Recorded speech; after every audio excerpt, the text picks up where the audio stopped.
তো দর্শক আরেকটা আমি কুইক করে অ্যাম আপনাদেরকে আপডেট দিয়ে দিই।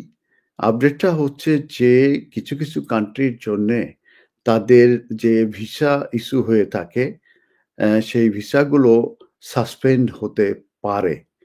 ইউকে এই মর্মে তারা ঘোষণা দিয়েছে।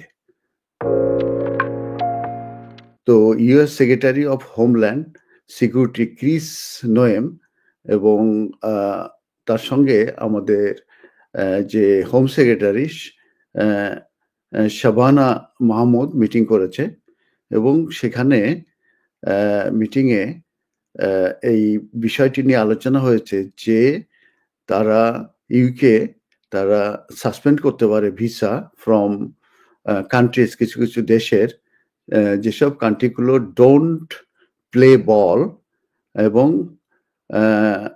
agree to return deals for migrants, the new Home Secretary has said. That means যারা রিটার্ন ডিলস ফর মাইগ্রেন্ট এটা যারা এগ্রি করবে না যেসব দেশ, সেসব দেশের ভিসার ক্ষেত্রে তারা রেস্ট্রিকশন আনা কিংবা তাদের ভিসা সাসপেন্ড করার একটা ঘোষণা দিয়েছে। তো শাবনাম মাহমুদ উনি এই কমেন্টে করেছে।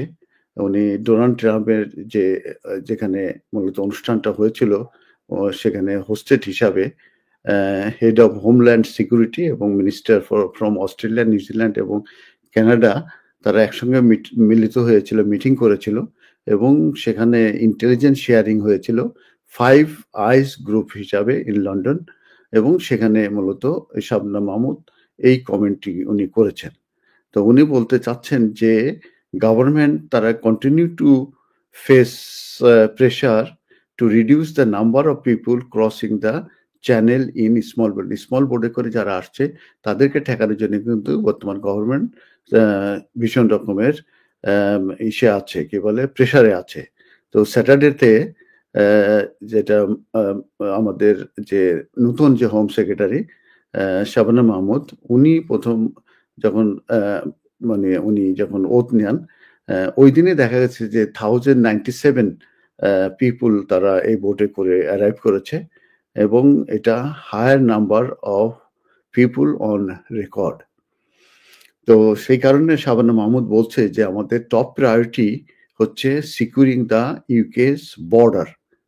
তো সেই ক্ষেত্রে উনি বলতে চাচ্ছে যে এই যে অন্যান্য দেশের সঙ্গে তাদের কোলাবোরেটিং করা দরকার এবং পার্টিকুলারলি যে কিভাবে ওইসব দেশের যে সিটিজেন আছে যারা ইউকেতে এসে অবৈধভাবে থাকছে তাদেরকে রিটার্ন করানো যায় ওইসব দেশে, সেটা নিয়ে মূলত তারা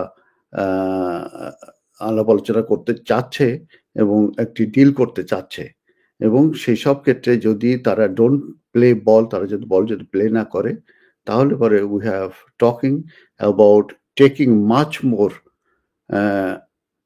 coordinated action between the 5 eyes countries. তো এই ক্ষেত্রে তাদের ভিসা কাটিং করা ইন ফিউচারে সেই ধরনের চিন্তাভাবনা করছে এবং এখানে কয়েকটি দেশের কথা মূলত বলা হয়েছে, সেগুলোর ভিতরে আমাদের বাংলাদেশও আছে। যেসব দেশগুলো সেখানে বলা হচ্ছে যে কোয়াইট ফিউ কান্ট্রিজ যারা অনেকগুলো দেশ যারা এই রিটার্ন করতে রিফিউজ অ্যাসাইলাম সিকারদের রিটার্ন করার ক্ষেত্রে খুবই কম দেখা যাচ্ছে এবং কিন্তু অ্যাসাইলাম সিকার্স অনেক হাই, তার ভিতরে ইন্ডিয়া, বাংলাদেশ, পাকিস্তান এবং নেপাল হিসাবে এক্সাম্পল বলছে। অতএব এইসব দেশগুলো যদি অবৈধভাবে যারা আছে তাদেরকে রিমুভ করার সময় যদি ইউকের সঙ্গে কোঅপারেশন না করে তাহলে কিন্তু ওই সব দেশের ভিসা সাসপেন্ড করা হবে। MQ Hassan Solicitors, helping people through the laws. আমাদের রয়েছে দক্ষ ও অভিজ্ঞ লয়ার টিম যাদেরকে আপনি নিশ্চিন্ত মনে বিশ্বাস ও নির্ভর করতে পারেন for quality of work and excellent client care. MQ Hassan Solicitors, managed and supervised by renowned and experienced solicitor Mohammad Kamrul Hassan. Immigration, asylum, human rights, divorce and deals সহ সকল ধরনের আইনি বিষয়ে সঠিক নির্দেশনা নিতে আজই যোগাযোগ করুন MQ Hassan Solicitors, 37 New Road, London E1 1HE.